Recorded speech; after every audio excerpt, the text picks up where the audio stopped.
Typical witch sci-fi. It started slowly one summer. An occasional older woman, past retirement, who hadn't kept up the usual preservations, dishevelled, unkempt, walking through town looking purposeful. No one thought anything much of it, at first. It happened everywhere, small, medium towns and city centres, always busy places, the occasional dishevelled older woman, and the dress sense just slightly off somehow. A hint eccentric. Most people were unaware, but the youths who hung out on the streets were just a little bit weary now. Or wary. A tiny bit unsure of themselves. It was the looks the women gave. Just now and then, looks like they knew what you were up to. The young people joked about it, curious. It was funny. The odd woman in town who looked frail, but walked with purpose. The almost goth ladies, someone joked. It was deep into summer when those who had noticed saw the occasional almost goth woman. In pairs now. They are making friends with each other, someone said.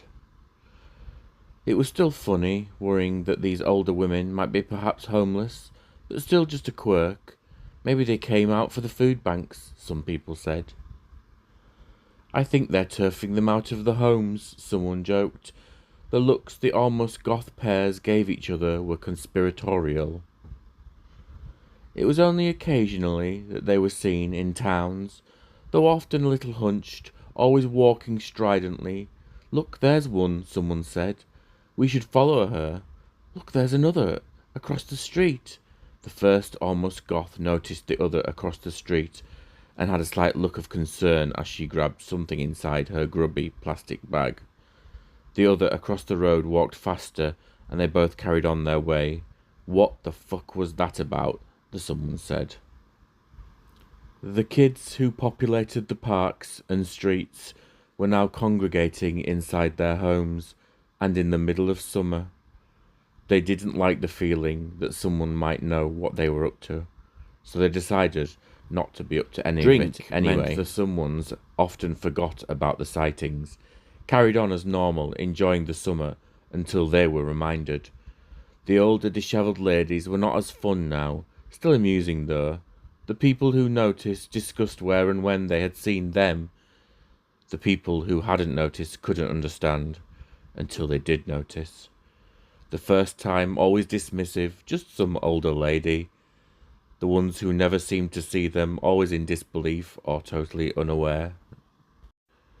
The eccentric women were never seen in shops, never seen in restaurants.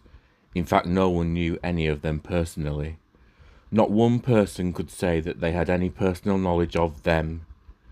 At house parties with a stranger, the subject of the almost goths would come up, and either one of the new couple would dismiss the inquiry as drunken nonsense, or a slight sobering would occur between the two or three, and an exchange of anecdotes and theories occurred, sometimes forgotten the next bleary day, but sometimes half remembered and then passed on to the others who had noticed. They are always on their way somewhere, some people said. Near the end of summer, the women were seen, in bigger numbers, sometimes passing on their way, and then another woman on the next street, on her way, in opposite directions. The clothing choices a little darker now, and often more eccentric, bolder or with antique spectacles. 3 were seen, someone said, arguing and smiling. This anecdote was spreading. In broad daylight, midday, 3 eccentric ladies arguing, but with smiles. One with a hat on, a little dust on the rim. It's witches, some people had said. I swear the one I saw had 2 warts or boils. I heard one had a frog on her shoulder. It wasn't a frog on her shoulder. It was a frog patch stitched to a pocket on her chest. One had giant red comedy sunglasses, I heard. It sounds like hordes of people were discussing the eccentric women, but most people were unaware and had never seen any strange homeless ladies. Many people heard murmurings, some people were worried, but most of the ones who had noticed loved the oddity of it all. Someone swears they saw a whole minibus of them. No, they didn't. Rubbish. In London. Rubbish. A drunk, someone said. I saw one at a match, for a second in the crowds taking notes on a black notebook. Rubbish.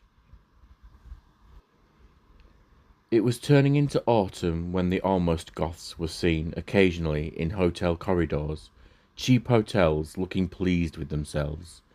Some of the ones who had noticed took holidays abroad. It's like a convention, a bloody witches' convention. All over Britain, there's thousands of them, in hiding everywhere, planning something, some people said. It was Halloween. Some people looked nervous. Some people were taking an interest in every pointy black hat that they saw, a slight caution to their searching expression. Witches were not a popular choice of costume this Halloween. In fact, the shelves still had plenty. People got drunker this year at the parties. They had intended to take it easy, but you always have a bigger night when you don't intend to. The day after Halloween, the people who noticed met, still drunk, expecting something, still in costumes all over Britain.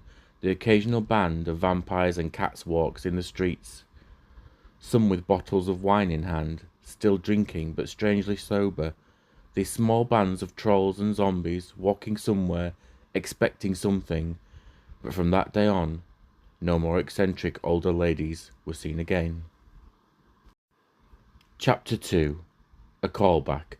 She hadn't had much hope since reaching retirement age of much more work, but a callback. They wanted to see her. She hadn't even tried at the audition. In fact, she acted annoyed. As she entered the little office, no one else there except the familiar face of the assistant from the audition. It's a bit of a secret mission, the assistant said. I'm sorry this isn't going to be what you're used to, but if you're intrigued, there's someone I'd like you to meet. They walked into the next room. On a small couch was the young woman she was vaguely aware of from the news and in general, the young billionaire, with a small novel called The Trillionaire's Handbook by Peter Stringer.